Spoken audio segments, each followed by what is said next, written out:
Hello, everybody. What is going on here?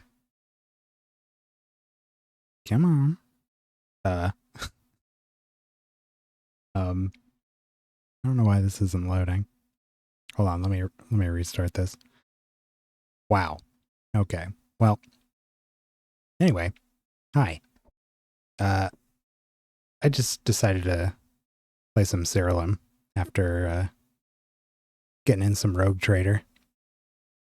I enjoy Rogue Trader a lot, but I get tired of reading all the dialogue. If it was fully voiced, I would probably play that forever, but when I stream, I prefer to read everything. I just get tired. So here we go.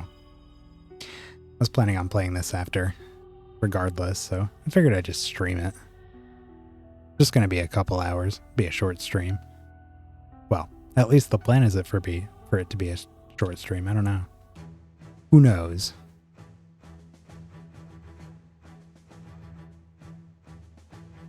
So I have been playing off stream, and I have built a new team specifically for the Demonologist. I have not played it yet, which is one reason I wanted to, well, not only keep playing this tonight, but also figured I'd stream it. We can do a test of how this team works. It's not quite finished. I have to grind some more. I need to get more of the, I think they're called citrines. They're the spell gem materials that give you the cast on whatever effects. I ran out of those again. And there's a few more things that I want to put those in with these spells. And I think I have like half their spells kind of laid out now. They're all equipped with the stuff I want. I just gotta augment them. But yeah, let's have a look at what we're working with here. Again, I have not actually tried this team yet. I literally was putting the sort of final touches on it that I could right before we streamed Rogue Trader. So actually I had to pull myself away from it so I could get ready for Rogue Trader. It was like 5 minutes until stream time. So yeah, we're the Demonologist. I really liked the concept of this. We had checked this out the other day for anyone who has not seen this. The Demonologist, so they are essentially a minion, like summoning class. However, they can only use, let me go to their kind of key ability here, Renouncing Light. So our creatures cannot gain buffs or minions that are unrelated to this specialization. So we can only get buffs through these perks. And the only minions we can get are the ones that these perks give us. There's no, you can't like summon random minions. You can't summon zombies. You can't start with extra minions or anything like that. The only minions you can get are through these specific specialization perks. And same with buffs. We cannot, I even tried using the Oculum Leech to start. His trait is your creatures have leeching always, but even that does not work. So there's no way for us to get other buffs. And I think there's only one buff we actually can get out of any of this. So that's their thing. But their minions are pretty crazy. So during the start of our creatures' turns, there's basically 3 lesser demons. There's the Brim Fiends, the Chaos Satyrs, and the fire imps. So at the start, and all of them are at the start of your creature's turns, they get a stack of each one of them. They can have up to 9. And the Brimfiends are when the master attacks, it sacrifices each of them, increases the damage of their attacks by 50% per stack. So pretty big damage bonus there. And it's 4 each. So that one's for attacks. The imps are for casting. When the master casts a spell, it sacrifices the imps to increase its potency for 30% per stack. Otherwise the same. And then the satyrs are when the minion's master defends or provokes, it sacrifices them and deals damage to enemies equal to 15% of its highest stat per stack. So basically, anytime we do anything, we're sacrificing a stack of lesser demons for extra potency. So those are the lesser demons. And then we have greater demons, which each have a class that summons them. So this is the Chaos class one. At the start of battle, your Chaos creatures gain Asmodeus. When Asmodeus' master attacks, it always deals critical damage, cannot be dodged, and damages all other enemies for 50% of that damage. So again, very strong, but it's limited into kind of how you can gain access to it, because you have to be a Chaos class in order to start the battle with this guy. The Death class one starts with Beelzebub. When his master kills an enemy, it gains a random greater demon. So there's a way to generate additional greater demons. Sorcery creatures start with Belphegor. When Belphegor's master casts a single target spell, it targets all the creatures fighting on the target side. Pretty crazy. And I have built our spell gems around. Well, I built our entire party around these greater demons and our various effects here. But each of our creatures does have at least one single target spell that I built with this in mind. So that one's really cool. Nature has Leviathan. When its master kills an enemy, it gains 5 stacks of each lesser demon. So the 3 of them. That's pretty nutso. Because, I mean, that's 5 stacks of Brimfiends. That's 250% extra attack damage when it sacrifices them all. Or 75% of its highest stat in damage to all enemies when it defends or provokes. Oh, hey, Deceiver, what's up? Yep, we just started. Just going over the different perks of the Demonologist, because I've built a new team for it. I'm ready to test out.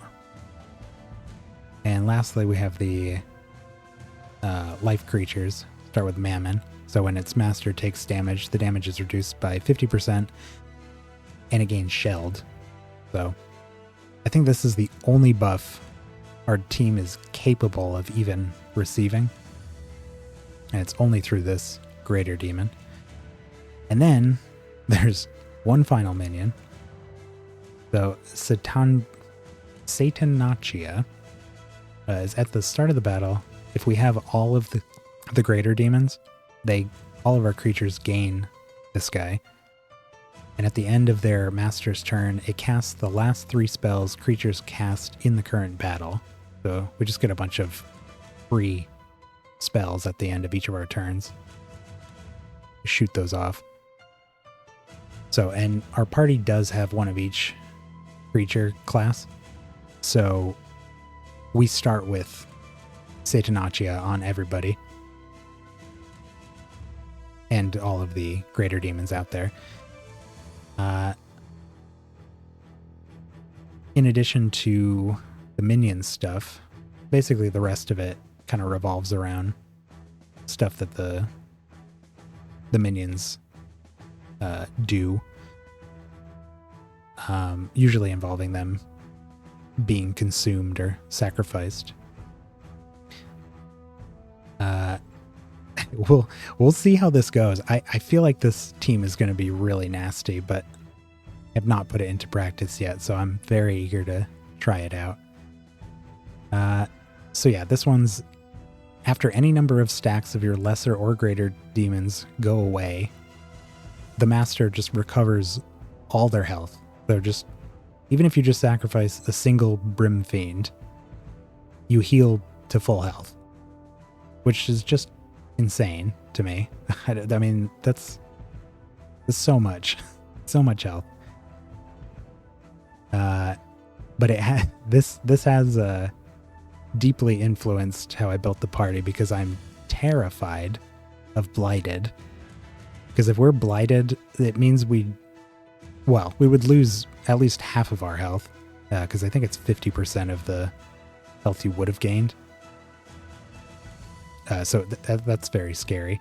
And it happens anytime we sack any of their minions, so it happens a lot. Demonic Pact. Our creatures just have 10% more stats for each greater demon our creatures have. So even with just one, their stats are increased by 10%. And we do have ways to accumulate additional greater demons on everybody. So that's even more. Our creatures deal 3% more damage for each time all your creatures' minions went away in the current battle. So anytime our minions get sacrificed or move around, we're getting constant damage increases as the battle goes on. That's another thing I've built around. After your creature's greater demons go away, they cast a powerful spell depending on which of the demons go away. I've seen this happen when I was practicing with some smaller... I did some like level 1 fights just to test certain traits, which I'll talk about later. Not this team here, but I was curious how certain things interacted. And this is really strong. I think the nature one casts Cyclone Strike, I think it's called, which is a pretty strong attack. And I think the sorcery was like Steel something or other. It's a pretty strong spell. So I was impressed with those. Inner Demons is whenever our lesser demons go away, our creatures just gain 15% stats. So that's on top of the 10% more stats for each different greater demon they have. Reawaken is whenever they sacrifice lesser demons, there's a chance that they just come back, so they don't permanently lose them. I think we only have 2 more here. Creatures take 3% less damage for each time all your creatures' minions went away. So we're getting 3% less damage taken and 3% more damage gained every time minions go away. And finally, when our greater demons would go away, they just move to a different creature. So they don't just disappear, they just go to someone else. So they're always in play. So that we always have Satanachia, as long as we have all of our creatures out there at least. Well, 5 of our creatures, honestly. We have a team of 6. It was funny, when I was putting the team together, I'd kind of picked a creature for each of the greater demons. And then I was like, oh yeah, that was only 5. We have a whole nother creature we can add on the team. Sweet. So anyways, that's what the specialization can do. Now, I took way too long theory crafting what this team would be primarily composed of. And I decided to do apocalypses because they get stronger as the game goes on. So after each of their turns, they get more powerful. And I thought this build seemed like it would be really nice if you were just trying to build around being durable and hanging in there until all your stats were going off like crazy. You're accumulating demons and all that. So originally I was going to do Doomguard because they're extremely tanky. They have so much damage reduction. But it almost seemed excessive. I think the cap for it was like 90 or 95% damage reduction. And we could very easily go over that. And I think we still are, but without using the Doomguard. I really like these because I feel like damage reduction is huge. Well, we'll get to that when we get down to our phase night down there. So I'm just going to go through each of these guys. Also, for any 40k fans out there, I did name and kind of theme each one of these after the Chaos Gods. I'll just run through them real quick. So we got Khorne is the Chaos one. Slaanesh is the Nature one. Nature doesn't really fit Slaanesh exactly, but it does end up working out outside of the weirdness there. Tzeentch is our sorcery one. Nurgle is death. And I did Anathema for life, which is what the Chaos Gods call the Emperor.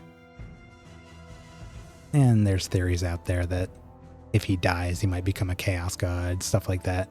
There's stuff about the some servants of the Imperium are kind of like almost like I don't know what you would say, like divine warp entities or something like that. Anyways, we had 5 and there's only 4 Chaos Gods, so that one's the Emperor. Plus it's life, which seems like the opposite of kind of what we're about anyways. So Anathema. And finally we have Abaddon, who's our little Black Knight champion of chaos here. So yeah, we'll go through each of them. Khorne abhors magic, sorcery. So he's built heavily around shutting down enemy casters. His personality is negative intelligence, positive attack. So his first trait gives our creatures 50% more crit damage for each turn they've taken in battle. His second trait is when our creatures deal crit damage, he afflicts the target with silenced and bleeding. And his third trait is after your other creatures deal crit damage with attacks, he attacks the target. So, just extra damage. Yeah, I definitely went deep with the theming. I didn't have to, but it just kind of started like coming together that way on accident. And then I was like, oh wait, this would be really cool. Let's see if I can do this. And I think it turned out okay.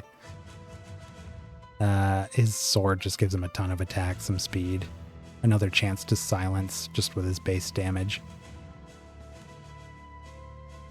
And remember that the greater demon that he starts with gives him auto crit, so he's just crits on his attacks.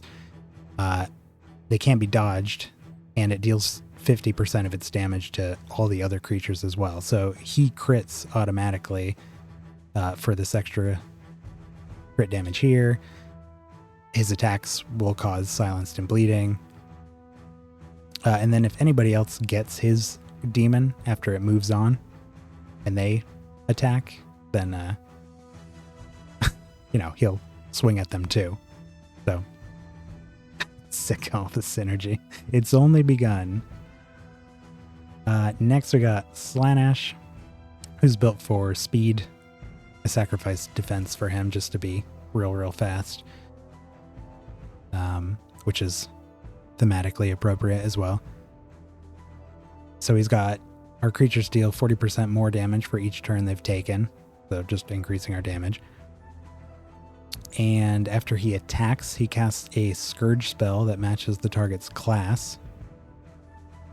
So he's kind of a mix of attack and casting. He's the balance between Tzeentch and Khorne. He does both. Although his casting is based on speed rather than intelligence generally. And then after he attacks, he takes another turn. So he just gets to go again, which should give him more demons, because at the start of his turn, he gets demons, which should allow him to stack up demons pretty quickly. His equipment, yeah, it's just speed and attack. Give him crit chance, since his speed is high. Chance to disarm on damage. Fun stuff. He's got Disintegrating Arrow and Fragmenting Arrow, which are decent damage spells that are based on speed rather than intelligence. Tzeentch. He's intelligence oriented, negative attack. I actually used some of those scrolls for the first time to buff his base stats for his speed, because he's fused with a very slow creature and he ended up being much slower than I wanted. Got his speed up to a more respectable place. So he gives our creatures 15% more attack, intelligence, defense, and speed for each turn they've taken. Scrolls are useful. Yeah, it seems like it. Like I said, it was the first time I used it, but it was a pretty good boost for just 3 scrolls. And they can have 15, I think. So still got quite a bit more that we could give him. So yeah, he's increasing our stats. He's got diffusion. So after he gains a minion, our other creatures that don't have this trait gain that minion as well. I did test this. Actually, this is what I was talking about earlier when I was testing something. This came from a mercurial slime, I think. So I took the mercurial slime out with something else and just tested it to see if the minions we get at the start of our turn do get copied to everybody, and they do. So I was real excited about that because I couldn't find anything that would like interact with minions, because everything else usually will give you like minions that we can't gain or something like that, or you get extra stacks of specific minions, but nothing that interacts with the demonologist. But this one does work, so super excited by that. And he also has our Master of Apocalypses. So our apocalypses act as if they take an additional turn. So during, at the end of each of their turns, it actually counts as if they've gone through 2 turns. So we ramp up these abilities much faster. That was super cool. I was tempted to give him another diffusion, because I do have the trait for this, for his artifact. And I didn't test it, but I'm pretty sure the way this is worded and everything, that you could actually stack diffusion. It doesn't say you can't stack it. It just says it doesn't apply to other creatures that have this. So I'm pretty sure if you took a mercurial slime, I don't know, I've never tried to fuse a creature with another copy of itself, but I bet you could fuse 2 mercurials and give it an artifact with the diffusion trait as well, and any minion it gains, it should give 3 of to everybody. So I was tempted to give him another one of those, but I opted to just give him the master. Anyways, so, and he's just intelligence, speed, spell potency, chance to scorn. It's the opposite of Khorne, so he silences, he scorns. Attack damage, spell potency. Next we got Nurgle. So Nurgle is slow, but extremely tanky. So negative speed, positive defense. And he is our... I was saying before, I was terrified of Blighted. So his whole existence is just to keep debuffs off of us. So his Harbinger ability is our creatures have a 25% chance to prevent debuffs for each turn they've taken, which should be a 50% at the end of each of their turns, because it counts as 2 turns after it passes. So that's pretty crazy. And then he's also got wrong side. So after our creatures are afflicted with a debuff, they have a 40% chance to remove it and give it to a random enemy. And then he's also got Best Medicine, which is when our creatures would be afflicted with a debuff. They have a 25% chance to afflict a random enemy with that debuff instead. So we should not be getting debuffs. Yeah. And if we do, I think I got a couple spells that can take them off if anything slips through. Yeah, that's his deal. And it's somewhat appropriate as Nurgle is able to kind of weather the debuffs and spread them out to his enemies. He's just built up for defense. I give him some health, damage reduction. He can vulnerable, make enemies weaker.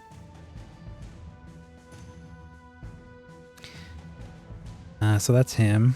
And we'll do all the apocalypses here. Anathema, I give him health, negative attack.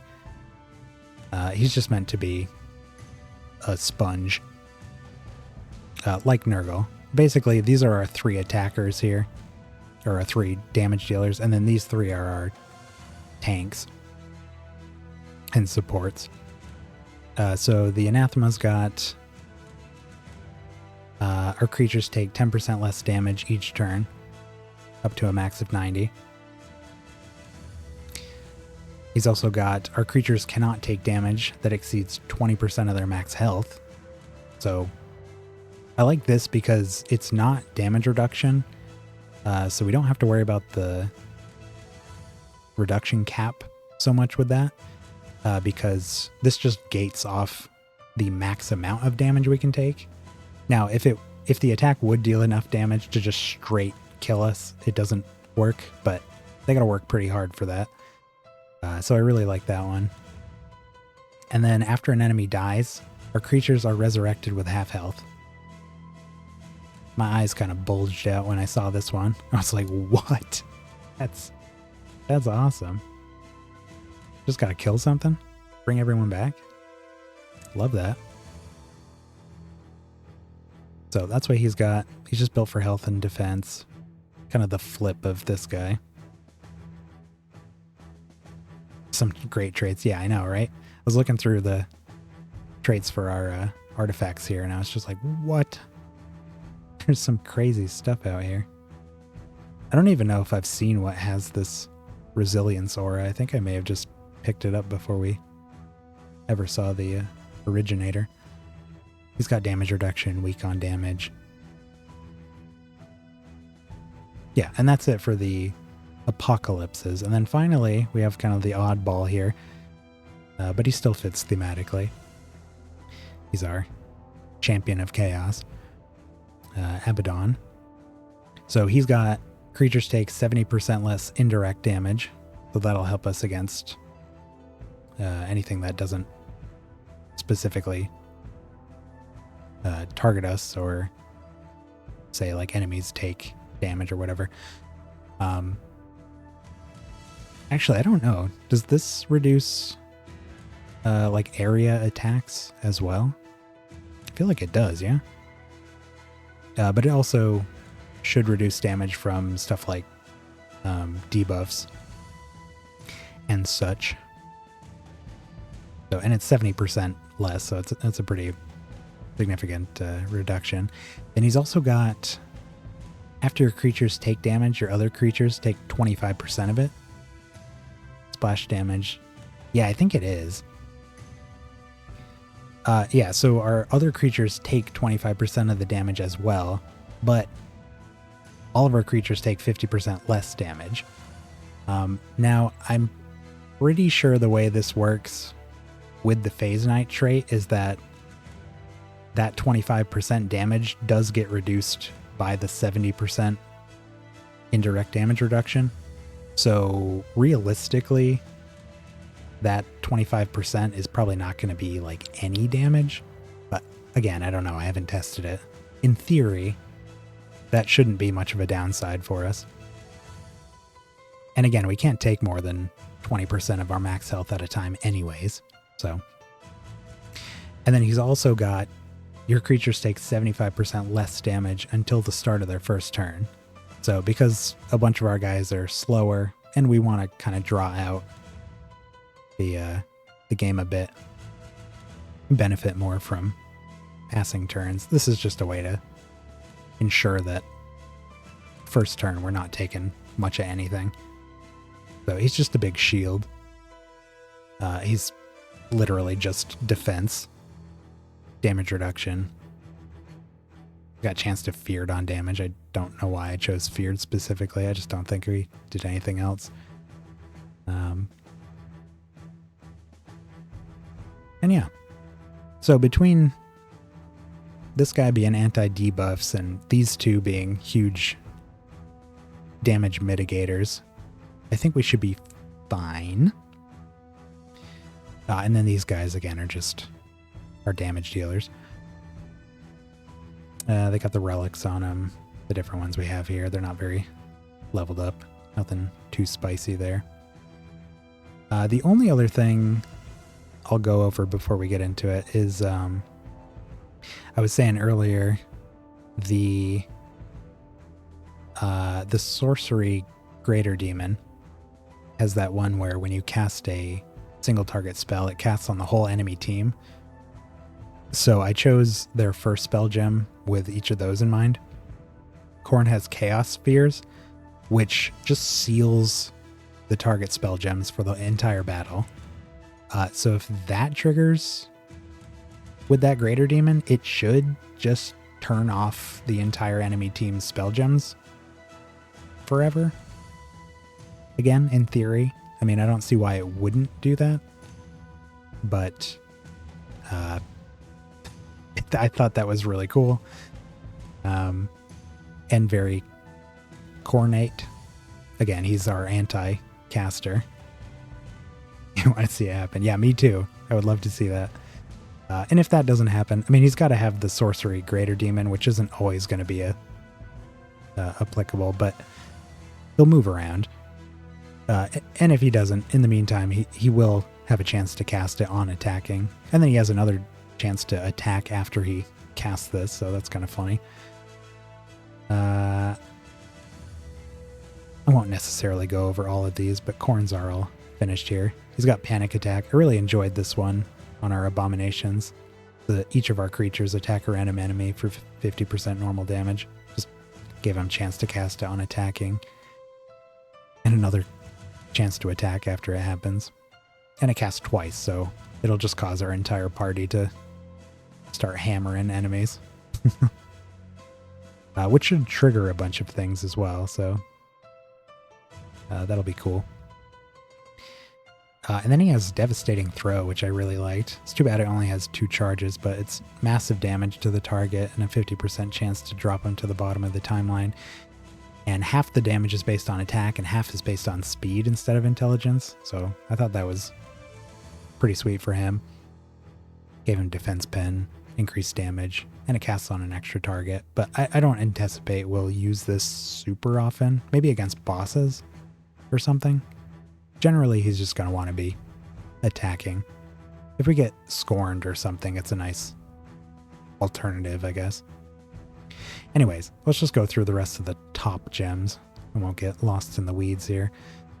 So for Slaanesh, he's got Disintegrating Arrow. Target takes moderate damage. If it kills the target, it can't be resurrected. And 100% of the damage is based on his speed. Each of his are single target, moderate damage, so each of these could be an option for that. This one removes buffs, and this one, if it kills the target and exceeds 100% of their max health, it also damages all other enemies. So, and I gave that Defense Pen and damage, so any of those could be used for that. Tzeentch has a fun one for that. Its target attacks one of its allies. So he starts the battle with that greater demon, so we can just do this right away and see if it works. But it should just make the entire enemy team just randomly attack their allies, which would be pretty fun. Conductive chains can also trigger. I think it says it damages a target and then it bounces to allies, so I think that should work. It should target each enemy and then bounce around, but I'm not sure. Again, we'll have to find out. Slanish is the primer for a kill shot. Yeah, definitely. Very fast. Should be able to do high damage.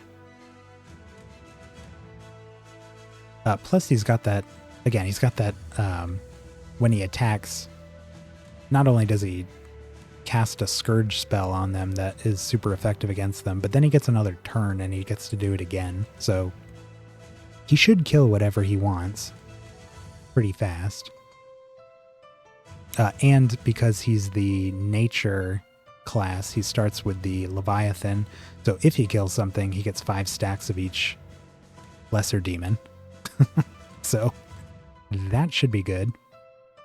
I also put greater dispel on Tzeentch just to have a way to take off any debuffs we have and enemies buffs. Nurgle's got Ghoul's Grip. Ghoul's Grip deals large damage, afflicts the enemy with snared. So if we hit the whole team with this, it should just drop them all to the bottom of the timeline. Way to get our slower guys in there. We get more end turn triggers if our enemies can't do anything. Can spread debuffs. Enemies. Oh, target takes a moderate amount of damage. Gets weak and vulnerable. Another potential option there. Game's gonna chug calculating due to the pure synergy. I hope so. We'll have to consult the battle log. See what's going on sometimes. Stasis Sword. This is on Abaddon. Just does large damage. Afflicts with stone. Generally, Abaddon, I think, is just going to be provoking. Whenever he can. He's very slow, so we're not going to get to provoke immediately, but generally that's what he's going to do. But that will trigger his satyrs. I think it was the satyrs, which damages enemies based on his highest stat, which is his defense. So he should be doing high damage when he provokes to the whole enemy team. So again, we'll see when we get in there. But that's the idea. He does have Divinity just for fun. Just resets the board, basically. Everybody gets resurrected with full health. Debuffs are removed. Timeline gets shuffled. Just in case something's going terribly wrong. And finally, Anathema has Heaven's Thunder. Target takes a large amount of damage. Afflicts it with Silenced. So, if we got that sorcery demon on him, we hit the whole team. Hit him with Silenced and moderate damage. He's got our Resurrection, Determination. Basically, he's just here to, like Abaddon, he's there to mitigate damage, so he's going to be defending most of the time. In fact, I even want to change the, what is this, strategy, so that by default, Abaddon is provoking and Anathema is defending.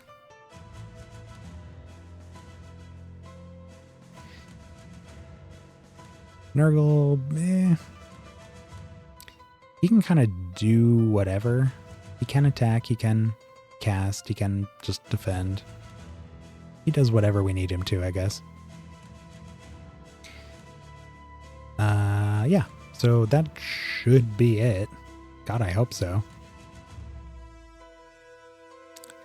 And as I was saying before, some of those spell gems I still need to get socketed with stuff. I just started running out of material for them, so we just gotta jump in there and start farming some materials for it. All right. Let's jump on in and let's go to the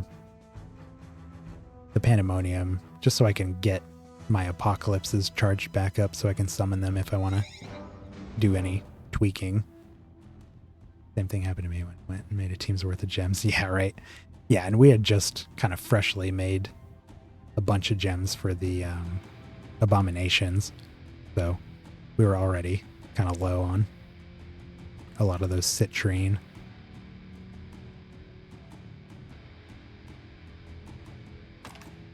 All right, this is our first test, so let's see how this goes.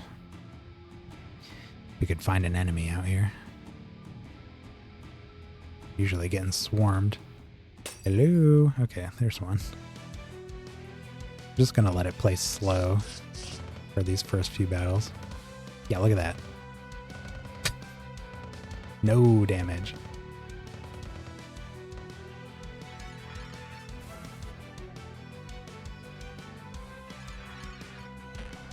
There's a free cyclone strike. Didn't do any damage.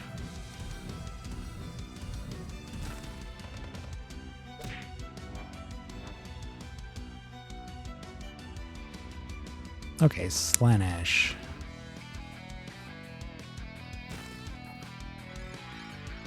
Not a lot of damage. Oh, wait a minute. Did I... They're leveled up, right? Not a lot of damage at all. I may not have fully leveled them. I gotta check that. Oh, there's some damage. Let me see here.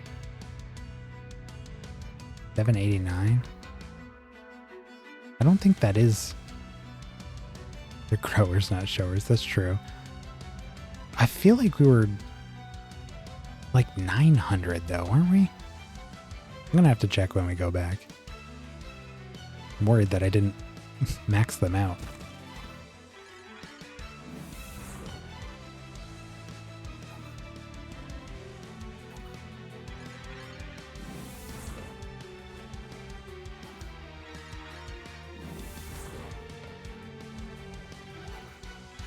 As long as we're not taking a lot of damage, that's all that matters. Oh, there's some, well, better damage.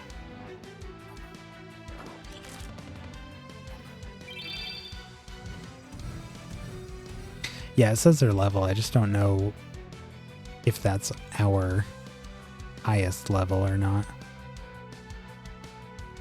Might be.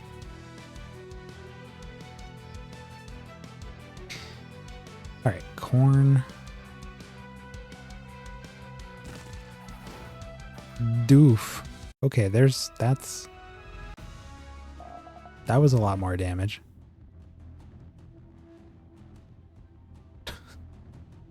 um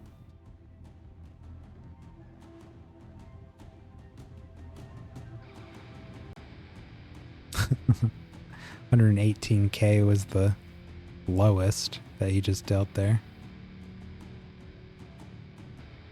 Can't say I was impressed with Slaanesh's, but oh hey, look.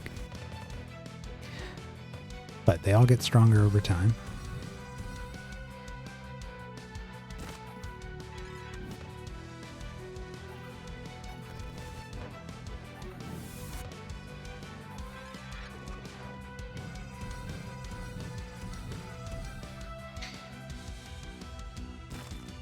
And because he gets those extra turns, he's getting stronger faster than everyone else.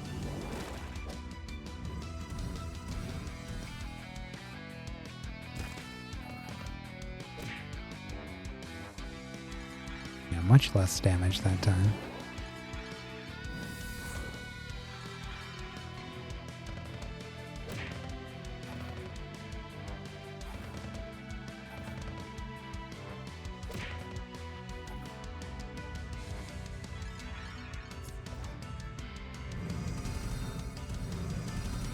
It's Tzeentch's turn, so he's given everybody those lesser demons.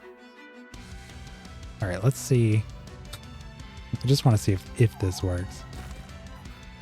Oh yeah.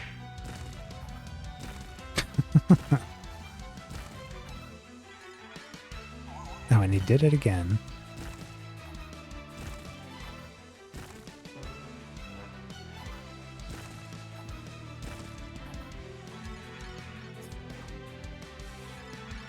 Just casting those free spells because of Satanachia.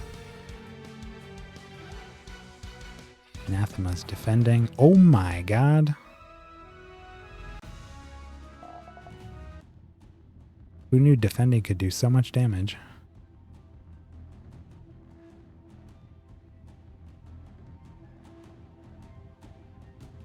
$14,000 was the lowest. Not bad for a defense.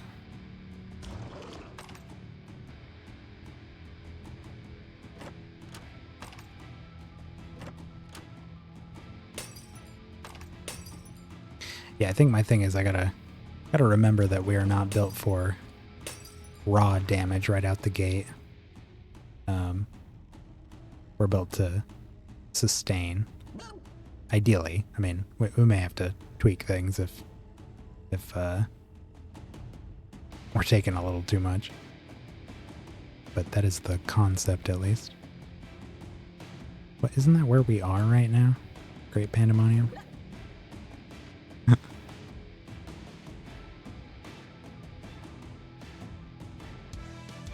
Very healthy defense.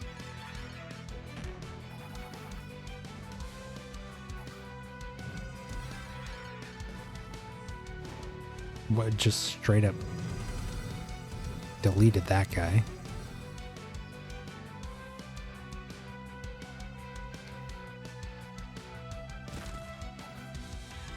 There was good damage. Oh.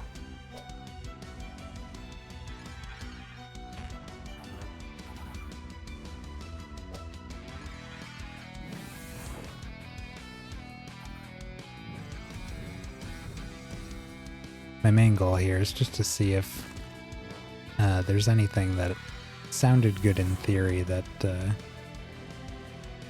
isn't so good in practice. Certain fused traits, maybe, that, like the Scourge one here, was kind of uncertain about. Still undecided. I've only seen it go off a few times so far, but it could be good. We will see.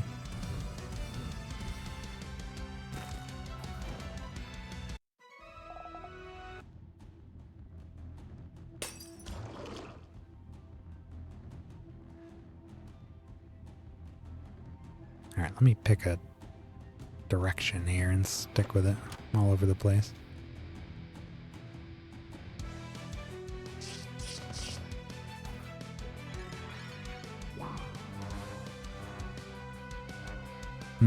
Cursed. Yeah, took off a lot of those debuffs. Abaddon does have Blighted, though. How dare.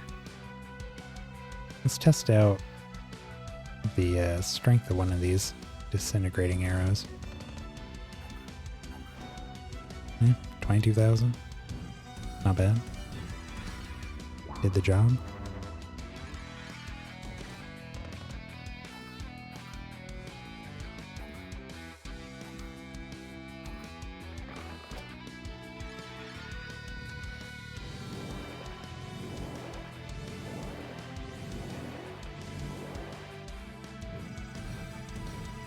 I say spell gems recharged. Oof.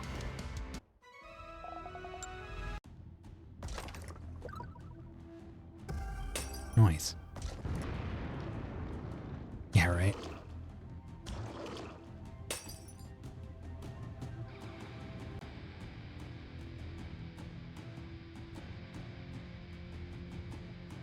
And we could get more practice by dropping in some abominations.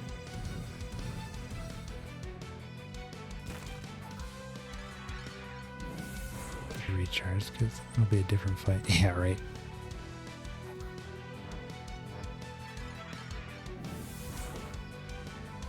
And that Scourge was pretty good.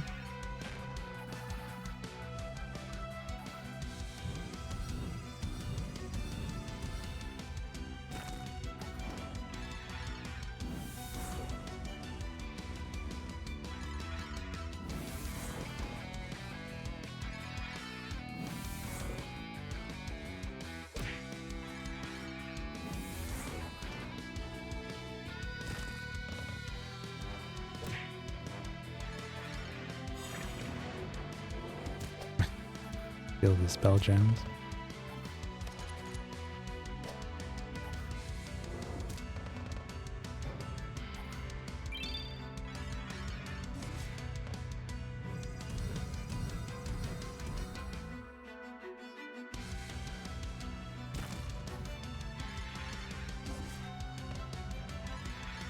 His greater demon moved over to Slaanesh when his turn started, so didn't get that big boost.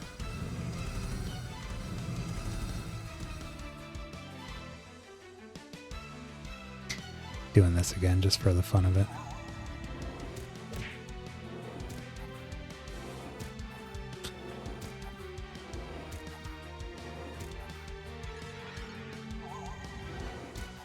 I like that it's got 20 charges too.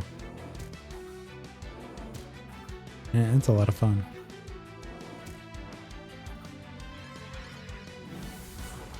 Oh, and he casts Scourge Death on everybody. That'll clean it up.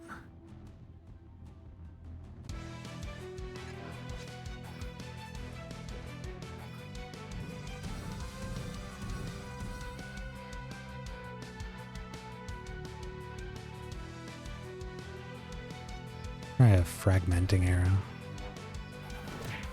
Oof. Did the job.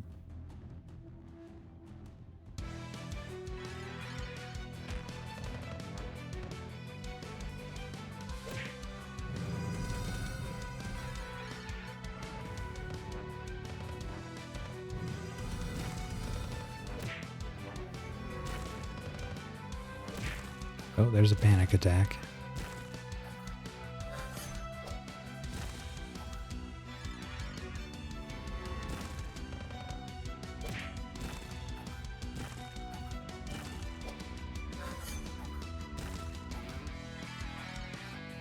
Just keeps going. Not a lot of damage, but it's meant to more so make use of the imps that the non-attackers will have getting stacked up. Because when they do these attacks while they have imps, it'll increase the damage of them. And sacrifice them, which will increase all their damage and reduction and all that. He just keeps going.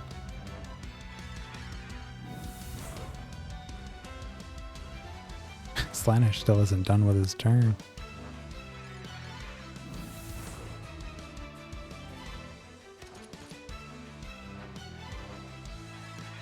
Oh my god.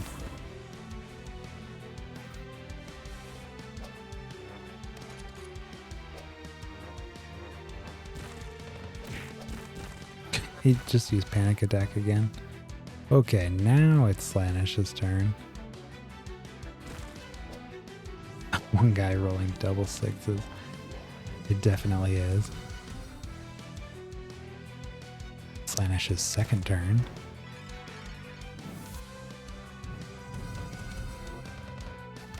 We get all those extra casts because of the Satanachia thing there.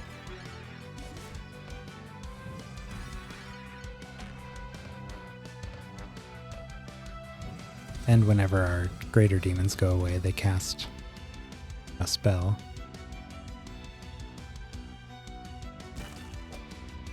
They're dodging a lot.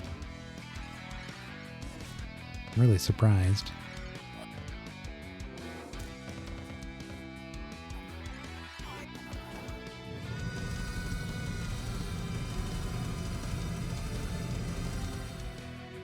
Let's try a conductive chains.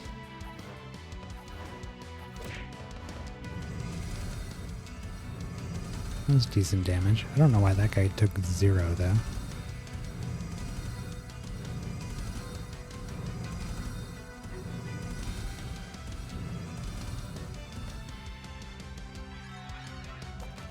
Oh, I was like, where'd all those minions come from? That's because Tzeentch has the Earth Greater Demon, so when he kills enemies, he's getting 5 stacks of all the lesser demons, which he then gives to everybody else.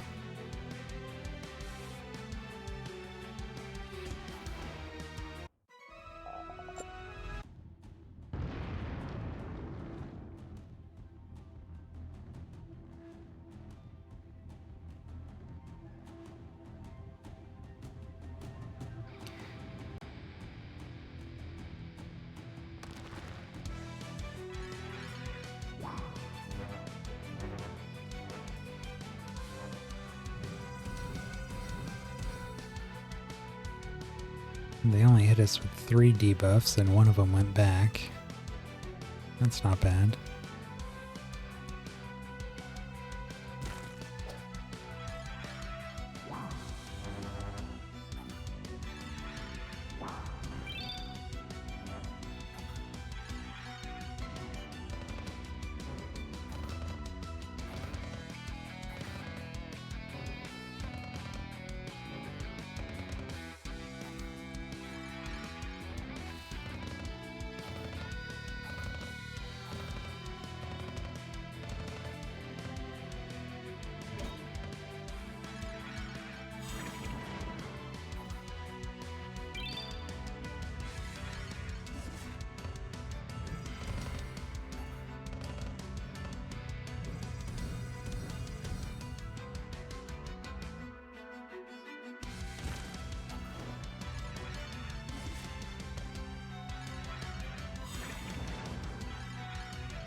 Let's try another one of these. Yeah, it's not going to be much damage, I don't think. I don't know why against some enemies it doesn't do any damage. Did good damage to all the others.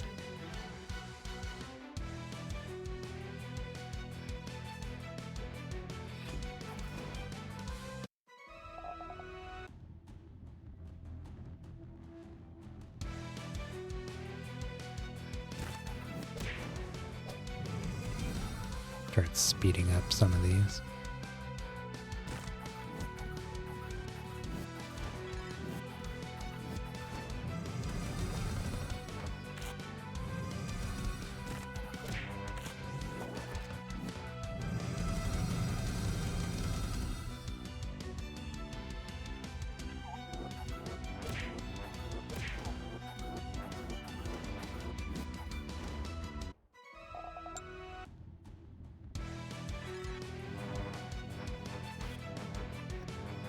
Be curious to see how this plays out against a boss.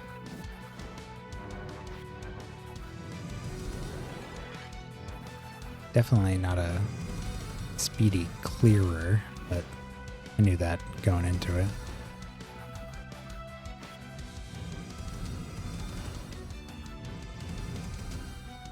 Oop, got scorned. See how much damage this can do. 107,000. That's not shabby. Definitely kill whatever we cast it on.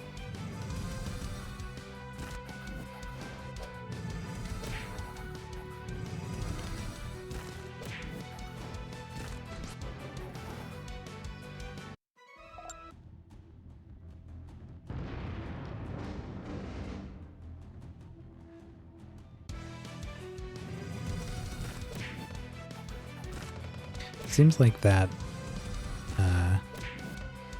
the Nephilim Shield Bearer ability is working pretty nicely. I haven't seen our dudes taking any damage from the 25% distribution. It always comes up as zeros, which is what I expected. Oops, that was Zinch.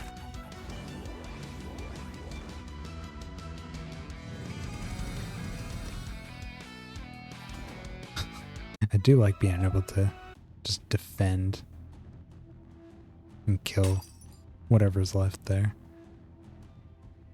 kind of goofy.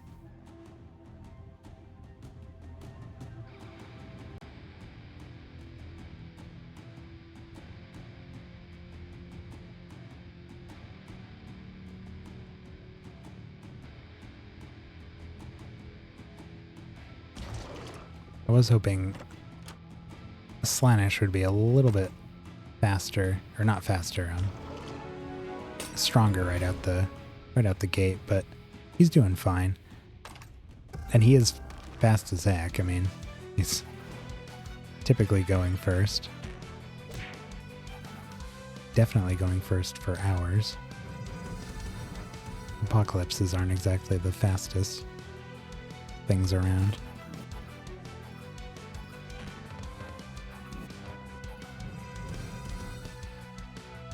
But again, he'll get stronger over time. Yeah, so even after getting that first turn out of the way, he's doing more damage. Enough to kill stuff.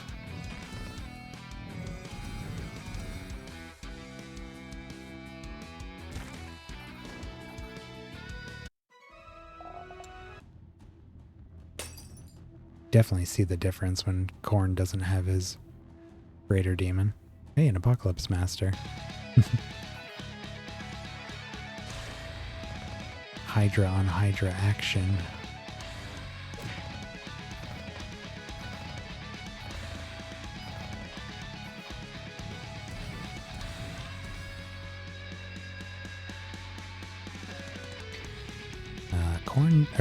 Zinj did get silenced. Well, Khorne did too, but who cares?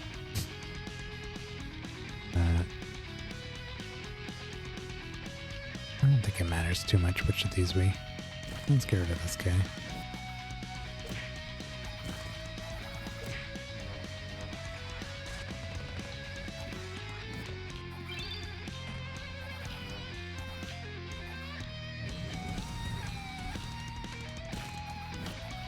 This extra turn thing is pretty insane. Ooh.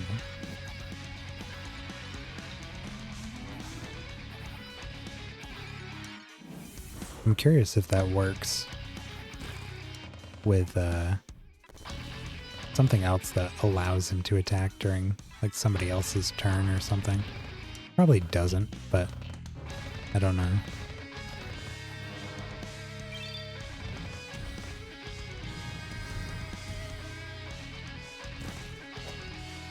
Dodge.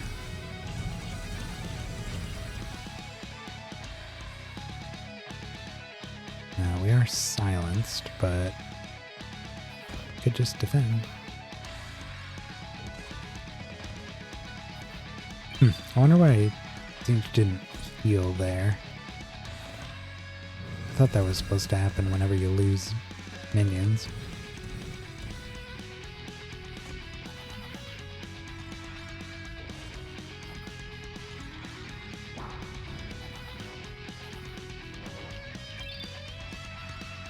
He healed.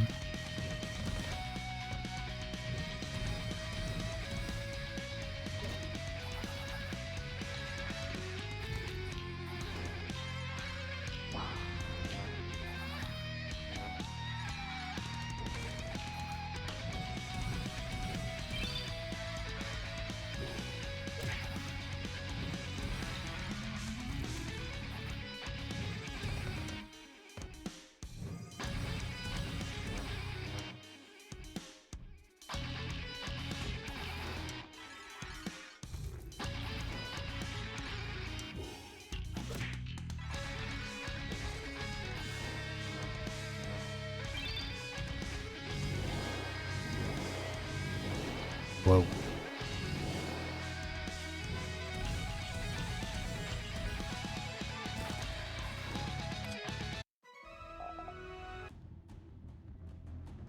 Alright, well, we defeated another Apocalypse Master, so that means something.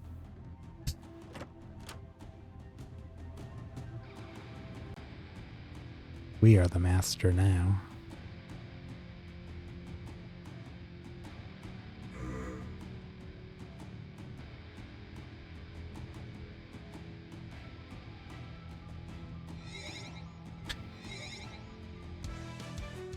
peekaboo with this guy.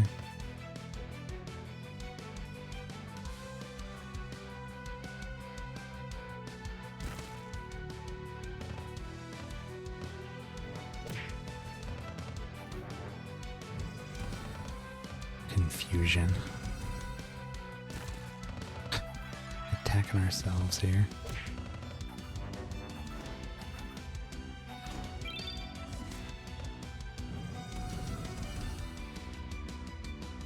And scorned.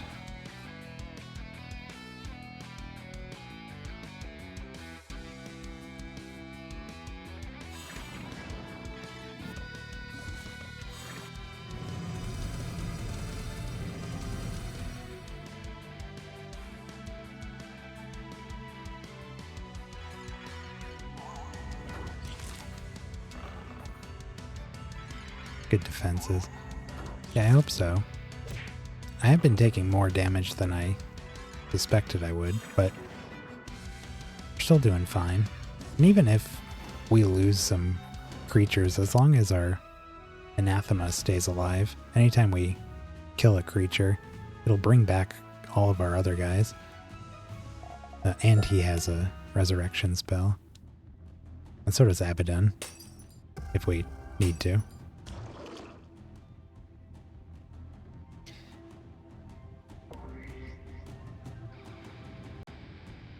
Shrine summons a cute little creature. It appears to be made of dough. It blinks at you for a few moments before scurrying away.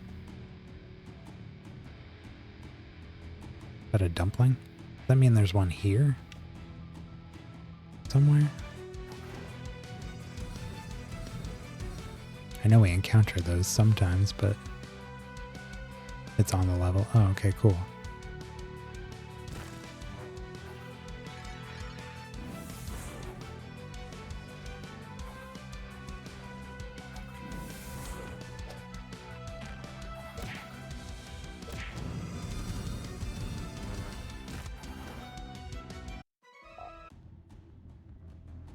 There he is.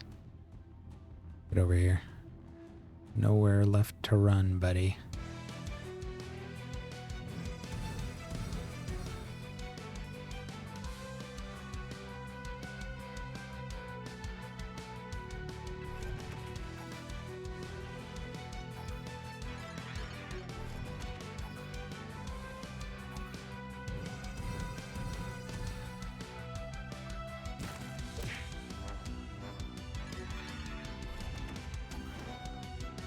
Dead.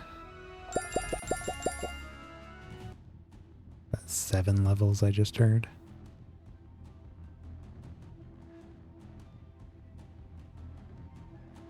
Alright. All wrapped up here. There's a little bit up there. Somehow I missed.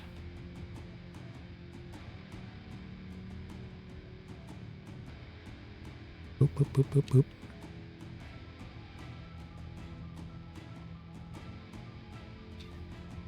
Basilisks.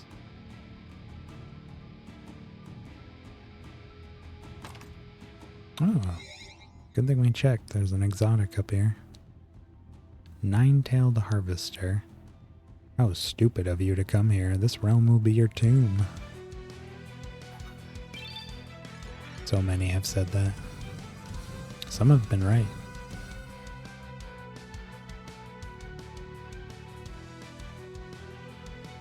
Death exotic. Creature spells are 30% more potent. Huh. Test time. Well, let's see who to prioritize here. Burning debuffs last forever. Defends it, cast spells. After it takes damage, has a chance to cast.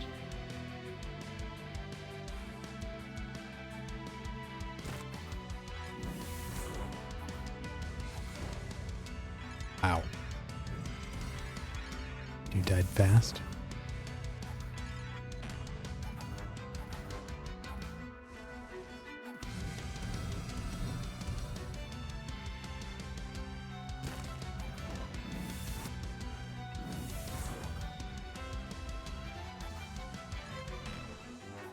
It's doing the job.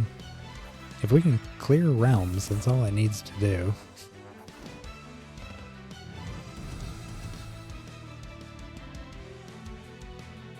Took him out. I very much enjoy the damage Horn does when he's got his demon there. He still does really respectable damage without him, but boy, with that demon, something else.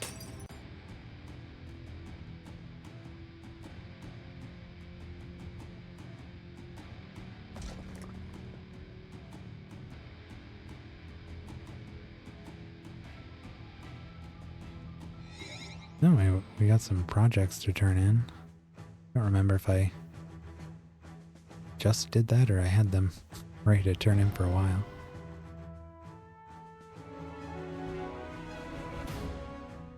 Okay. Oh, and I did...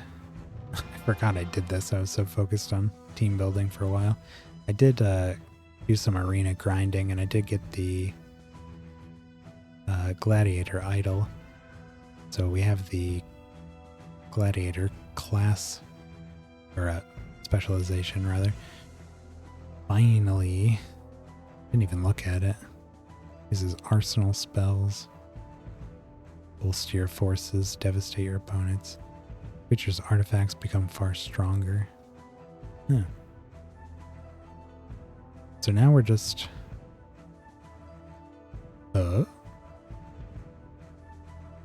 This was new. God spawn. After completing this project, you gain enough mana to summon Grommet. In order to complete this project, you must purchase an item from Timir Mergo.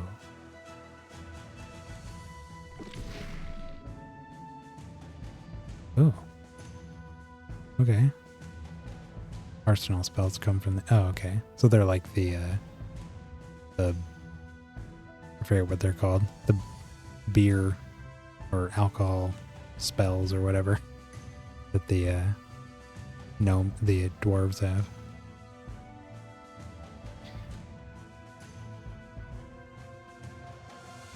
After completing, you get an artifact. Well, we do need...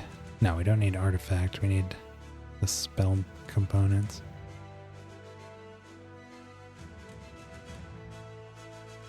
Yeah, for the brewmaster, right? Let's get some speed scrolls back.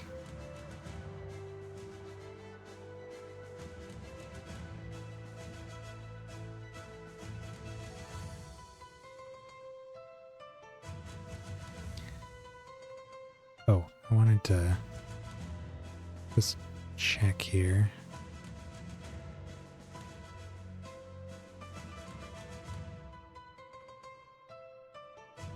Now, I guess our max level is, or our current highest level is 804.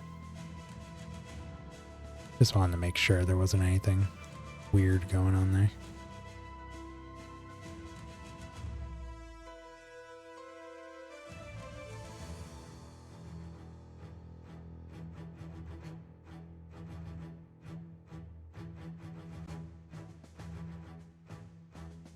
Yeah, they were 789. Okay.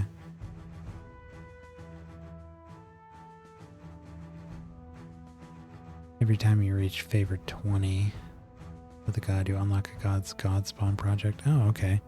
Wow, I can't believe that's the first one we hit 20 with.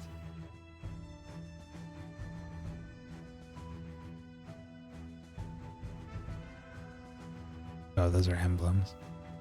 Looking at the wrong thing here. Here we go. Oh yeah. 21. Almost 22. Those projects seem to give you a lot of favor.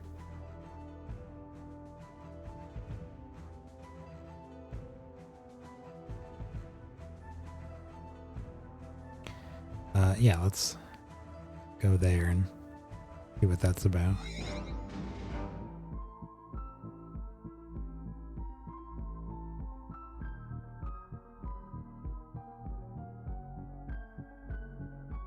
Art of Grommet. 50 emblems. Holy moly. Got a ways to go for that one. It doesn't help that we did just spend 20 actually, picking up one of these chimeras and its trait. Oh, that's fine. We'll hang out here for a while.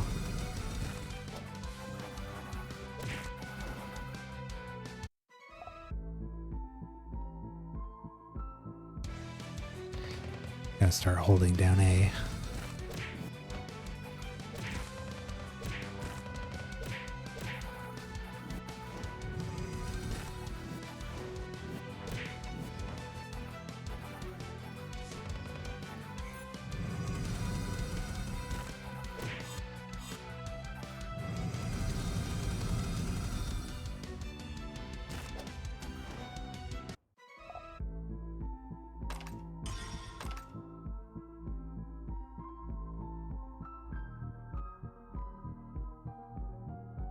Do some grinding.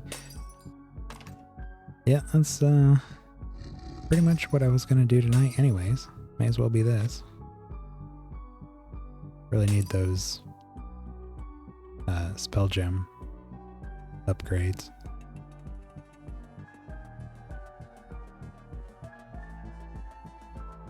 May have to look up who sells citrine just for future reference.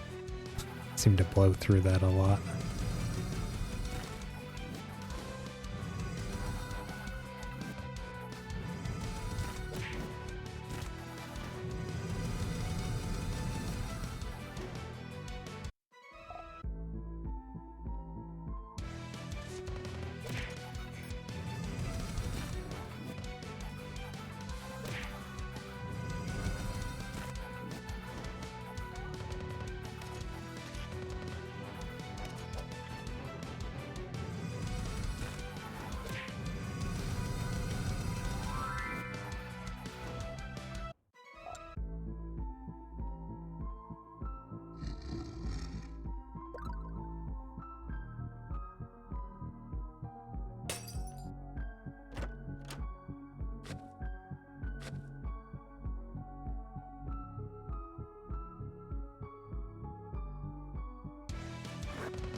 Checkered flag.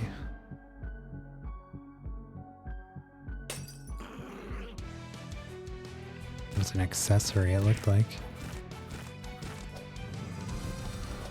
Finally, something that's not hair.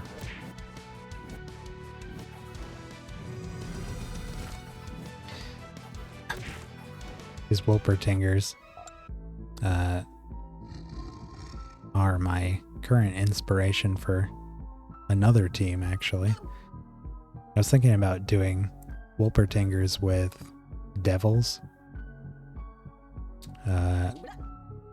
Since the Wolpertingers are all about casting those scourge spells that are extra effective against enemies depending on their class, and the devils each deal it's like 200% more damage against specific classes. But I don't think they specify that it has to be attack damage, so I think it works with spells too. So they could really pump up those Scourge spells in addition to what the Wolpertinger traits do. So that was another idea I was playing around with while I was putting this thing together.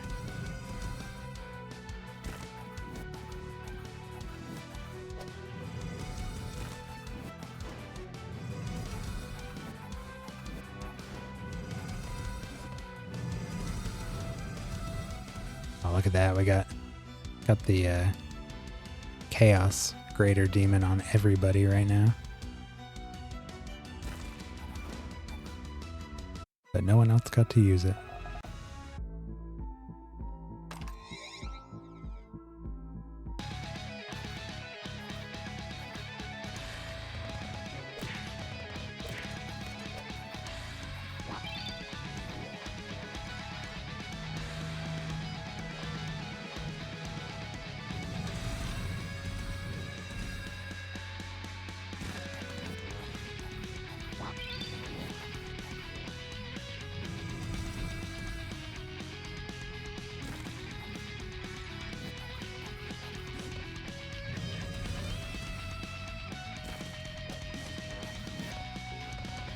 Watching.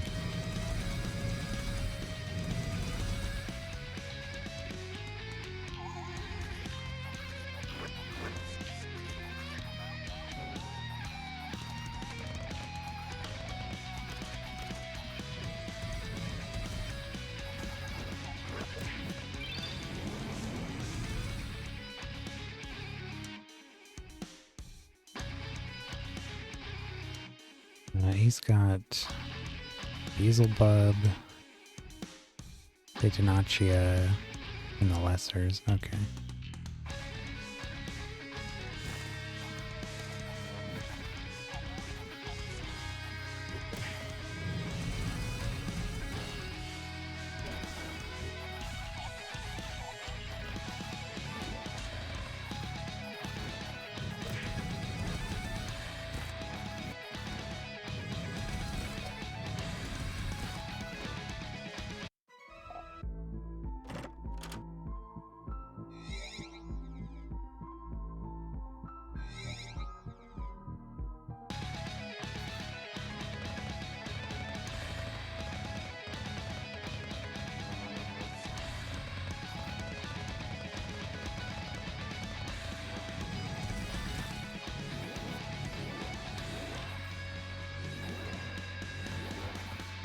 Yes.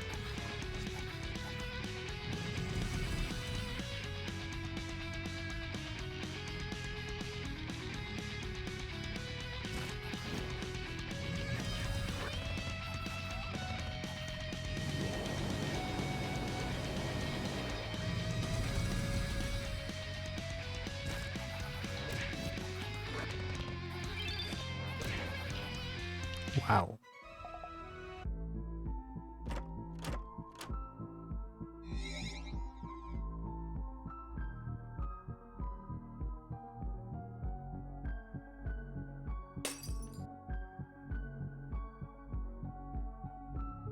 Wolpertinger Master. This will be our third level of mastery for them.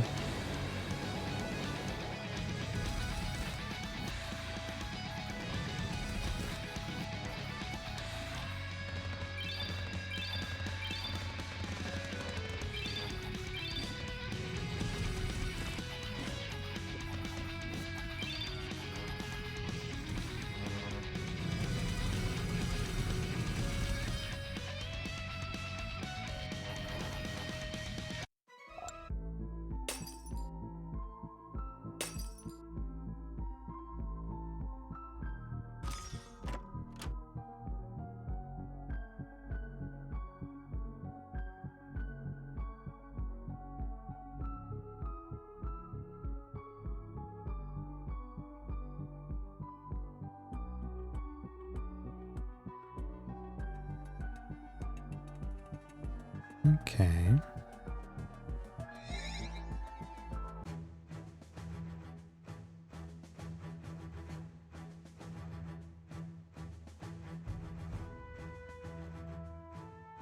Yeah, I'm just gonna keep blasting through this place.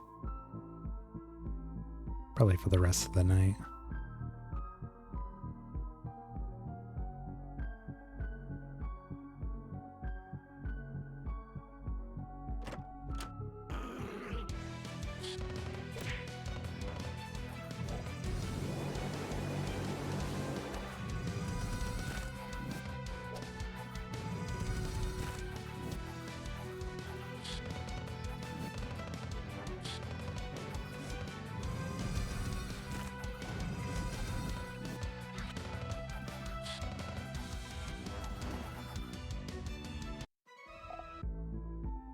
Steel Storm. That was that spell I was thinking about earlier.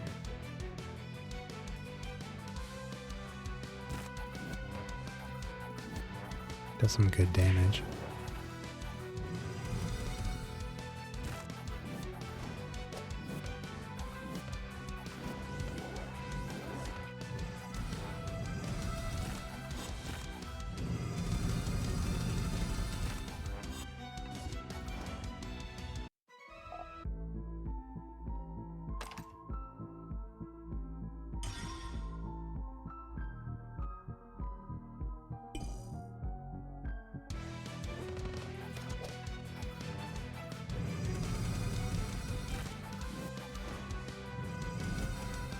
You can really notice the difference on the damage that Slanesh deals there on that second turn.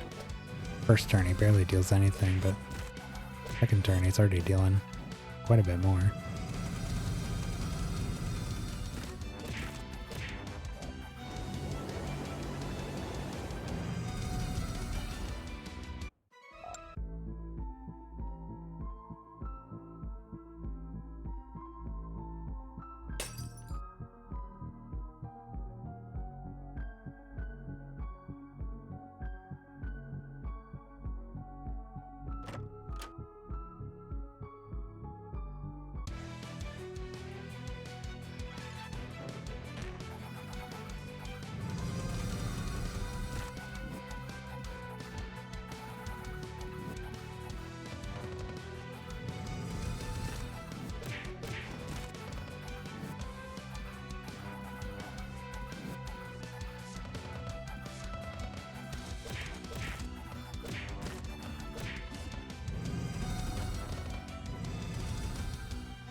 Rank attacks are silly. Oh my god.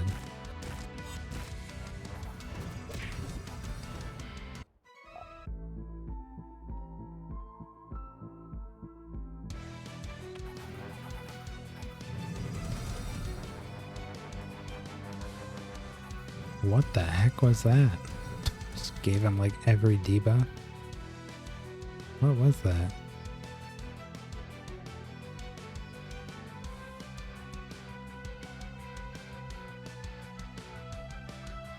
Blade shift? No? I don't know, but it did a lot.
Looks like those relics can attack invisible creatures, which is kind of cool.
Mimic. An invisible mimic.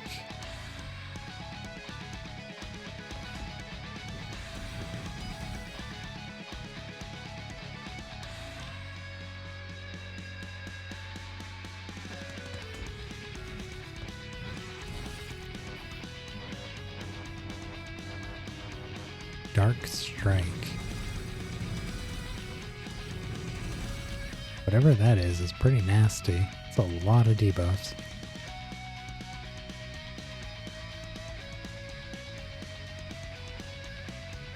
Still invisible. Oh, we could do this.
I'm thinking I might make an alternate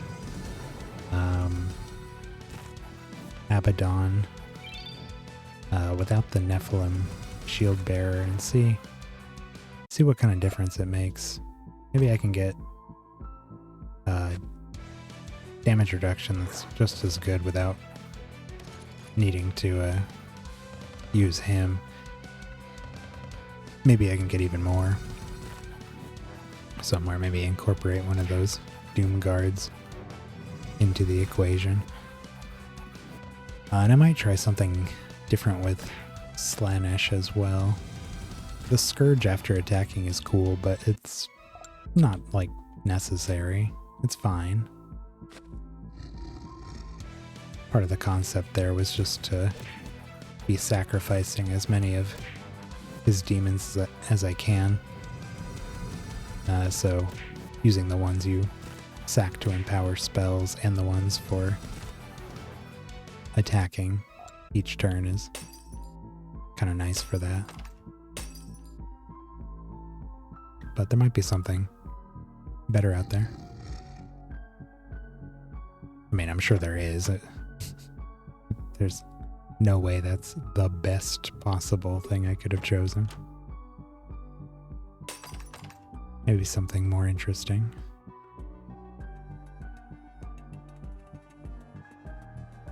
I seem to recall I was having a lot of difficulty choosing exactly what trait I wanted on him. There just weren't a lot of nature creatures that whose traits I really liked for him.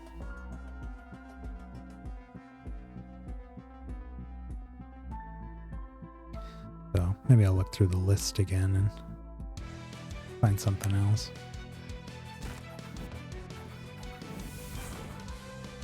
I mean, that did good damage.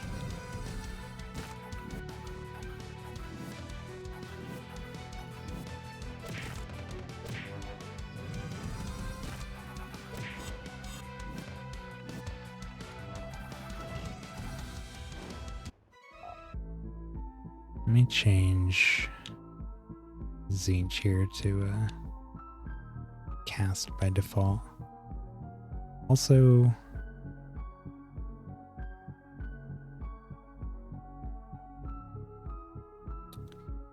I put Nurgle on defend just for his default.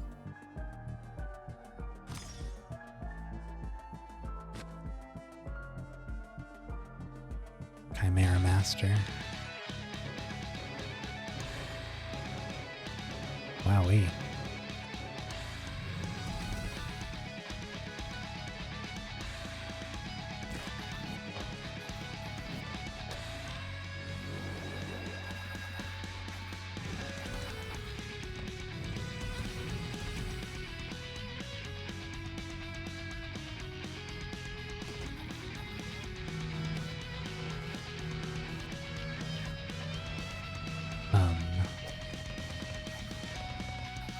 It's a big intelligence drain. Yep, lost Slaanesh.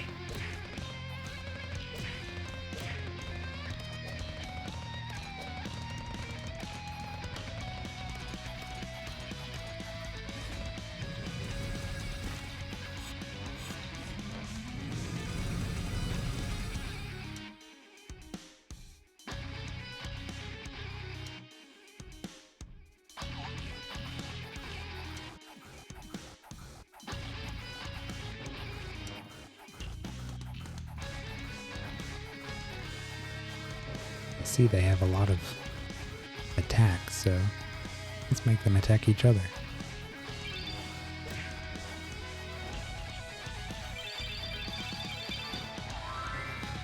And do it again.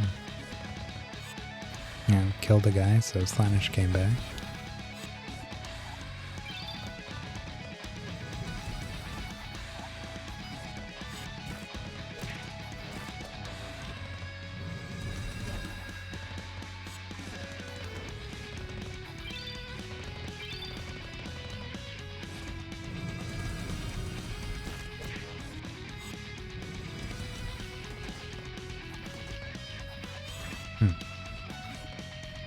I wonder if when they die, their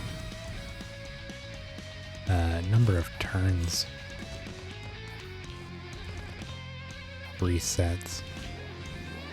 I don't know. You wouldn't think so, but maybe.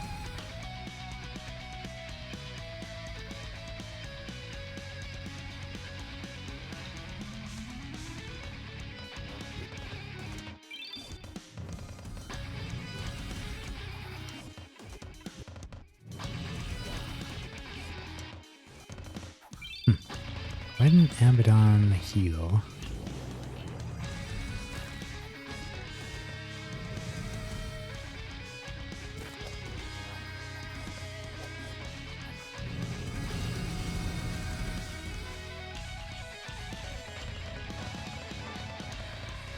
No damage.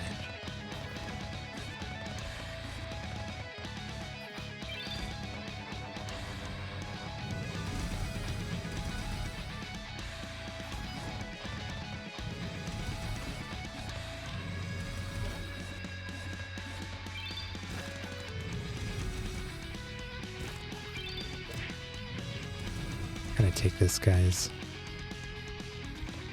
repelling off, or defensive.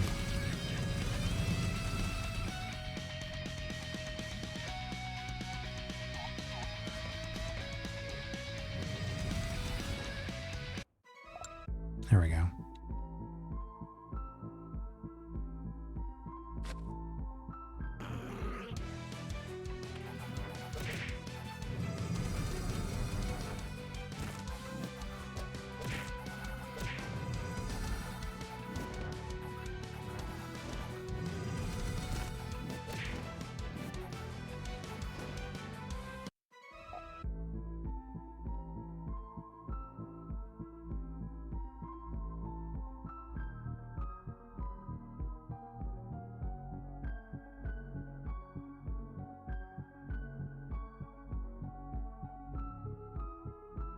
Yeah, it's already almost 12:30, huh? Now, I think when I get back to the castle, I might have a look through my nature options and see if we are going to switch Splanish. See what I might switch it for.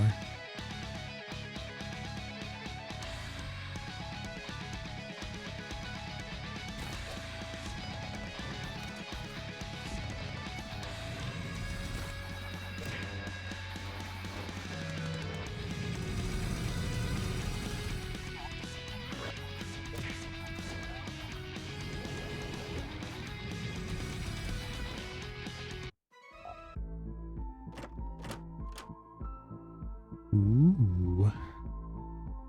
Fancy tree.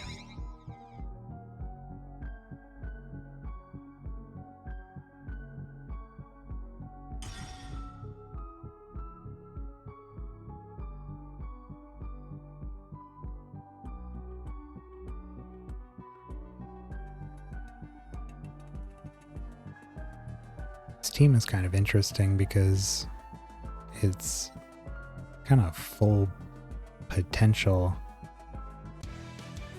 Can't really be realized until we're like deep into a battle. So against common groups like these, we're going to be operating at our like lowest efficiency, and then it increases over time. So we're like most of our fights we're going to be fighting at our weakest, getting stronger as we go.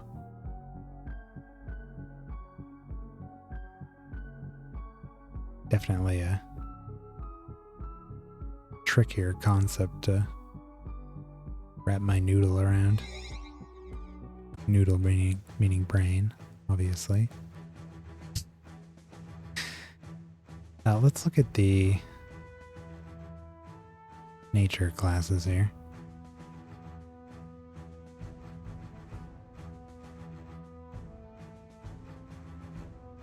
I see what might... Hold on. Just double check our traits here. 40% more damage for each turn. And when it attacks, it takes another turn. Okay. With that in mind,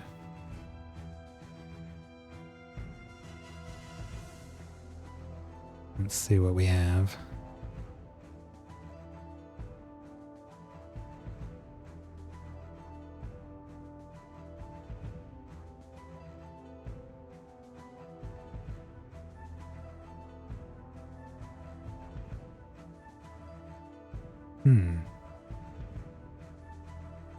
When it attacks, defends, or provoke, it casts Wrath of Nature, which I think boosts our... I think it's a modest attack increase. It's pretty slow though. It would drop our speed, but it's an option.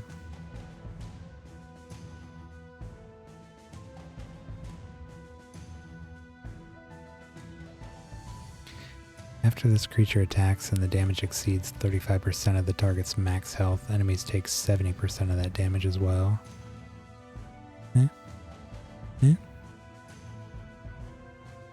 Not the worst.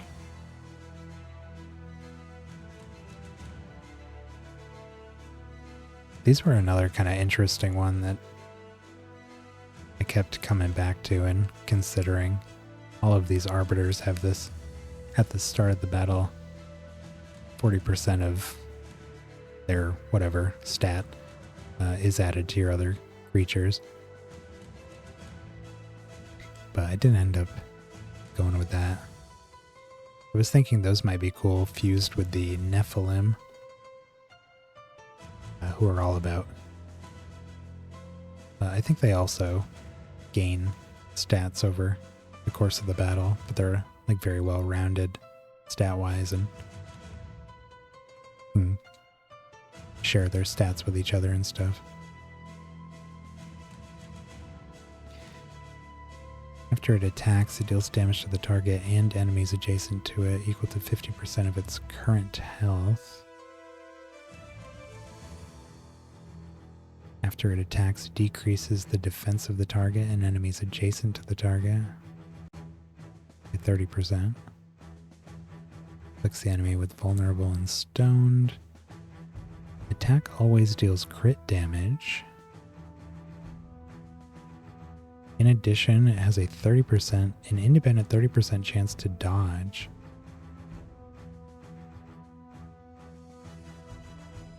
That's not bad.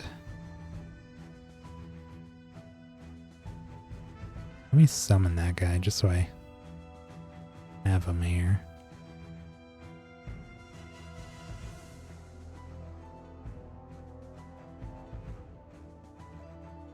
Dodge chance would help his survivability. Always critting is kind of nice. Especially when we have Corn here doing the silence and bleeding on whoever we crit against. And he attacks whoever takes critical damage. So, that's not bad.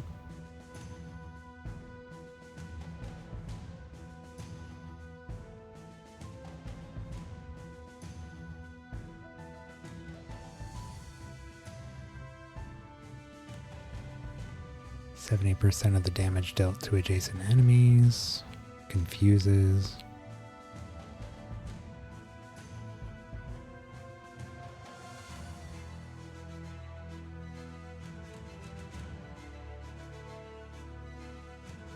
This reminds me. I wanted to look at that heal. After any number of stacks of your lesser or greater demons go away, they recover 100% health. So maybe go away is does not include sacrificing. Because these different things sacrifice your stacks of minions to trigger their effects. But maybe they still have the typical like minion chance to just flee or whatever. And so maybe this is if they're not consumed and they do just like flee the master, they heal him. Because I've definitely seen some of our creatures consume their minions, but then they don't heal. So maybe that could work slightly differently than I thought of. If so, it might be good to maybe have a secondary healing factor in here. Maybe put it on Abaddon.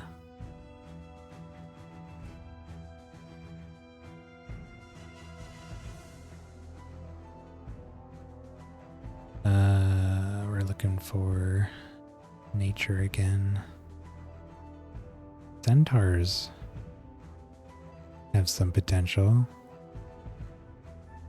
After it attacks, it deals 60% of the damage dealt to each enemy that has at least one of the same debuffs. When your creatures attack multiple times in a row, the damage increases. I don't think that's relevant for what we do. After an enemy is killed, this creature attacks random enemies 3 times. When he attacks, it attacks additional times for each spell your creatures have cast.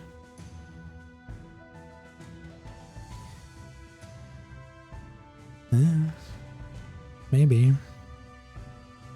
We do cast a lot of spells.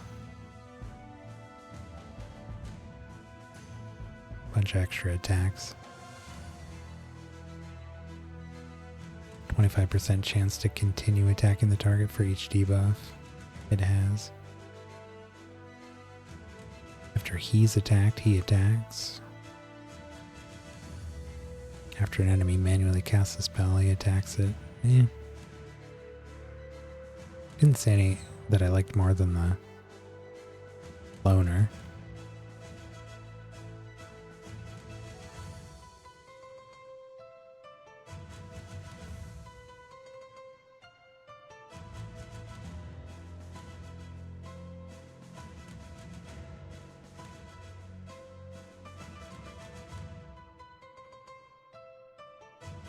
See, I was gonna incorporate one or more of these storms because there's some really powerful damage mitigation and power here.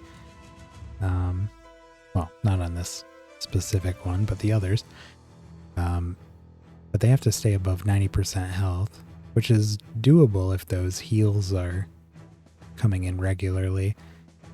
But I was concerned that the shield bearer's effect, where it causes that 25% damage to be spread to everybody else, wasn't going to be constantly coming up 0. And I was thinking maybe the 90% would be trickier to hold with that, but I don't know, it really hasn't been an issue so far, so. And if we're dropping that from the equation, we could even replace it with one of these guys.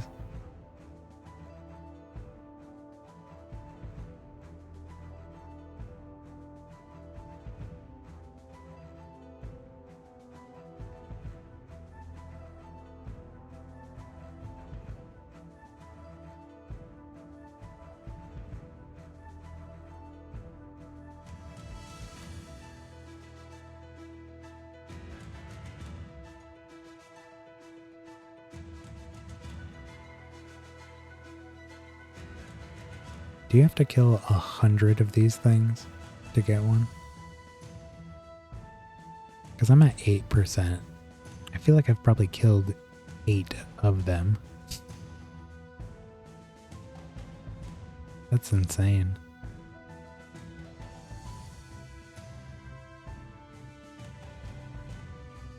A lot of these nature creatures are tribal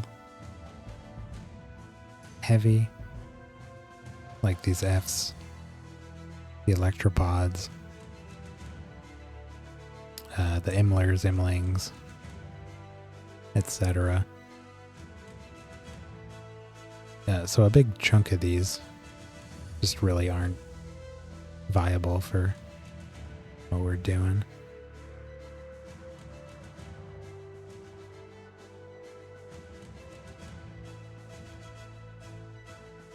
I like these hunters, but they're also tribal. Like, their effects are decent enough on their own, but they get much, much better if you have hunters.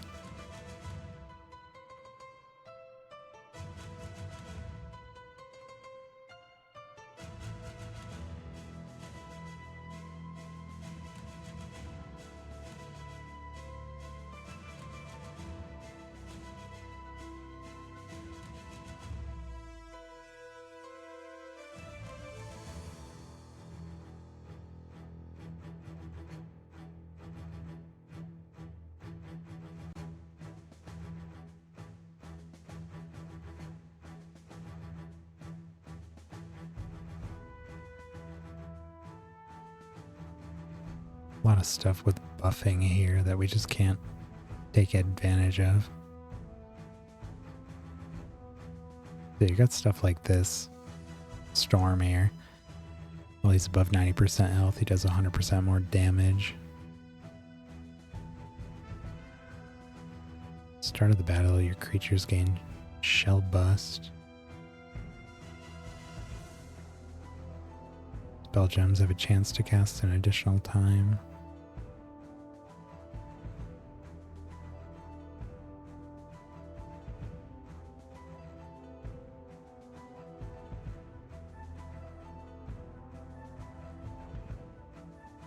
I was really hoping these Inquisitors would have something for us with minions, but there really isn't any.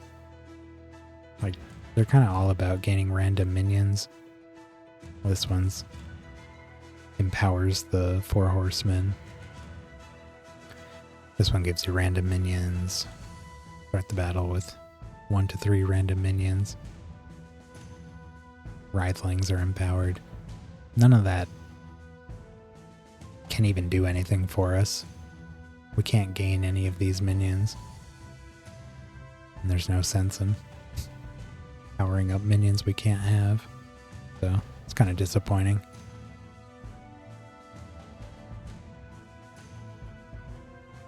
Ignores barrier and shield. No.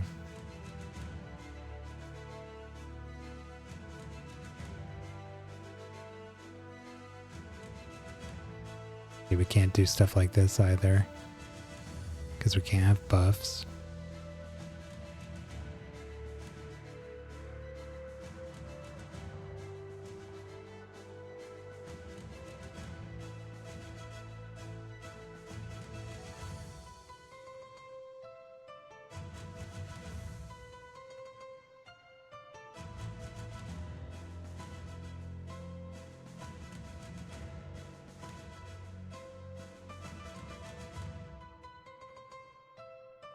Could do this and just share 40% of his speed with the rest of the team and try to speed him up a little bit. It's kind of boring, but it's not bad.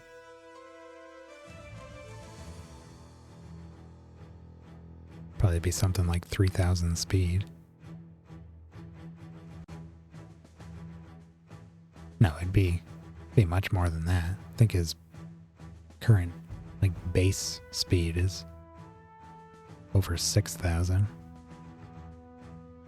That's before his boots are calculated in there.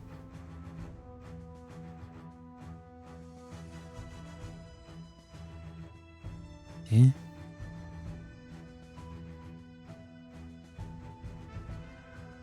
The faster we go, the faster we can start getting our boosts.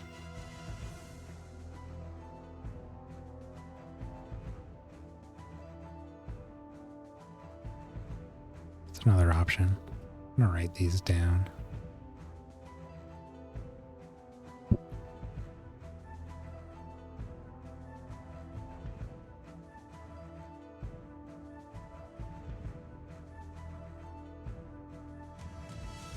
What is this called? Moving Arbiter.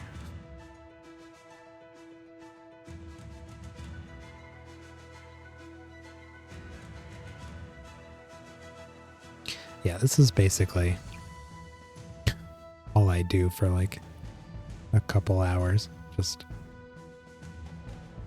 looking through menus, looking at different options, noting anything that catches my eye, and then hemming and hawing about which one I prefer. I love doing it, but I don't think it's conducive to a good stream, so try to do it on my own time. Even right now. Now we're past 12:30, so really on the P's.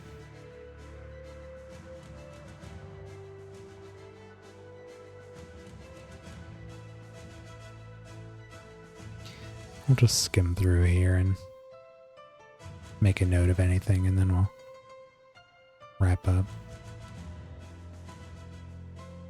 Stuff like this thing too. I do like a lot of these storms. They just have that kind of rough condition where you got to keep them over 90% health.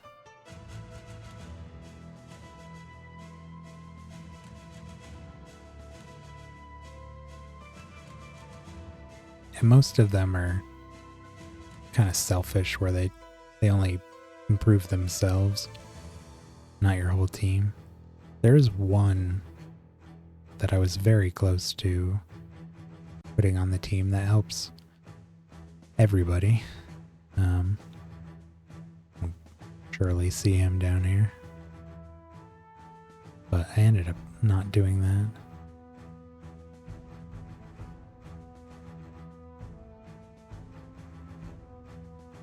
This one was...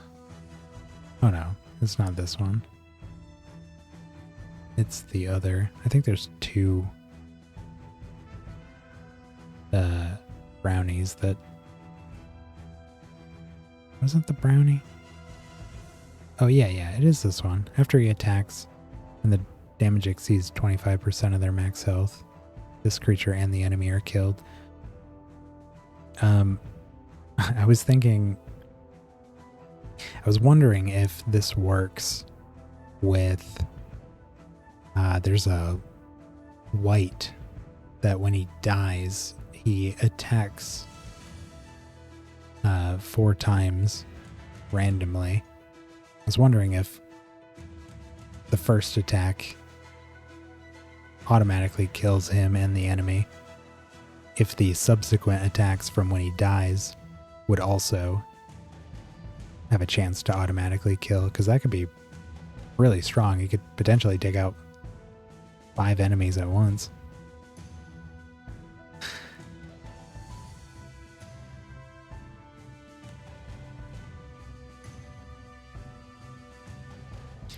Anyways, that's something to test at another time.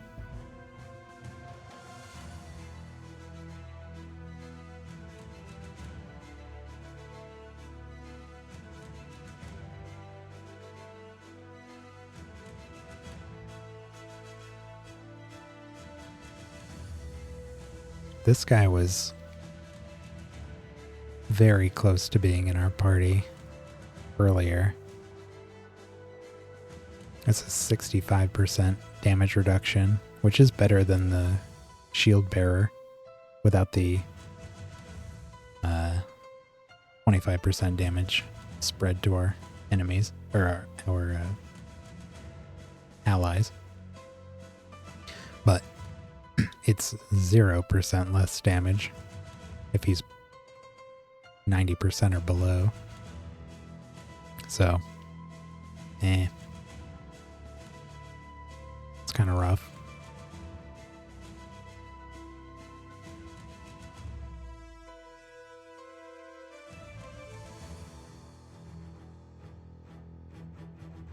This was another one, and it is still kind of a contender. We have the thundercloud down there, so we can take this trait and slot it onto somebody else.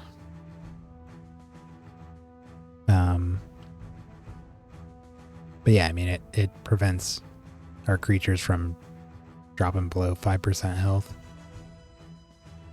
as long as this guy's above 90. So that's pretty good. Could as long as he's not taking damage from stuff, our other stuff just can't die. So that's still in consideration. Not for Planesh here, which is why we're looking through these, but yeah, that thundercloud I could potentially slot onto Abaddon.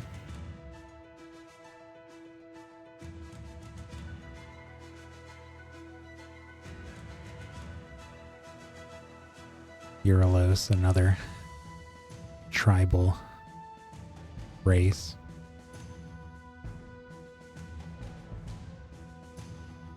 After your creatures cast a damaging spell, they recover health equal to 30% of the damage dealt.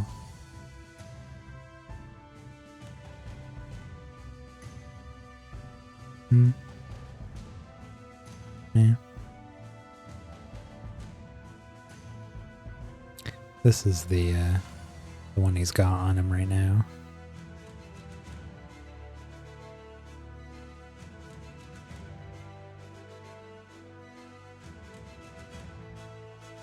I used this guy in Arena and he was pretty cool. Gives all your creatures a Scourge spell that matches their class. I think it's only like 2 charges or something, but it was neat.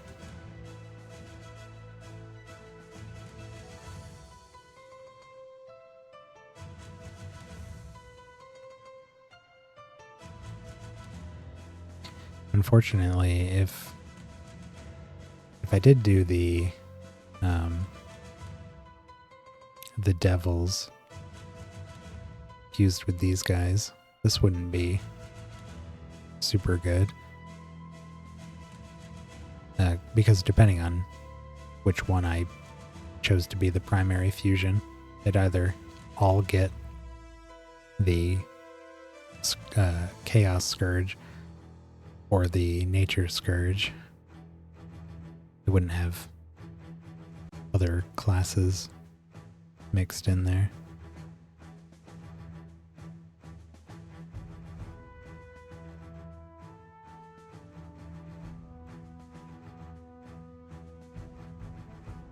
These guys are tribal too. Zombies.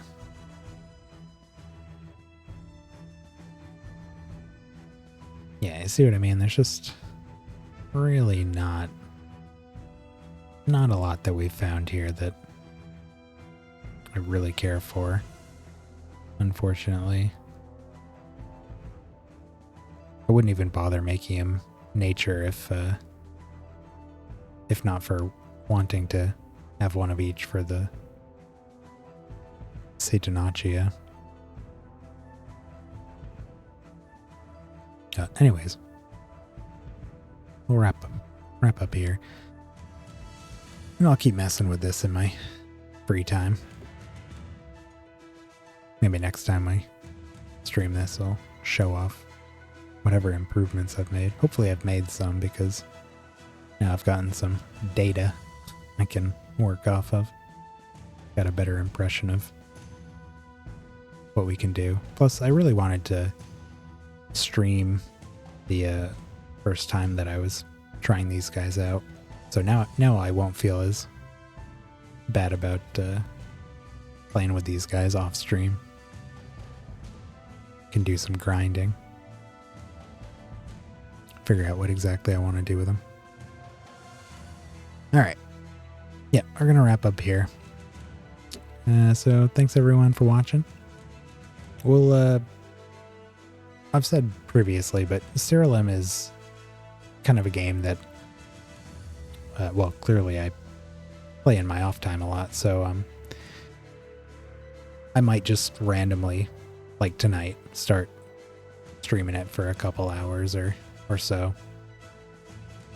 So unfortunately, I don't really plan out when I'm going to stream this anymore, except on Sundays. Sundays I'll dedicate a good 4 to 6 hours probably for this.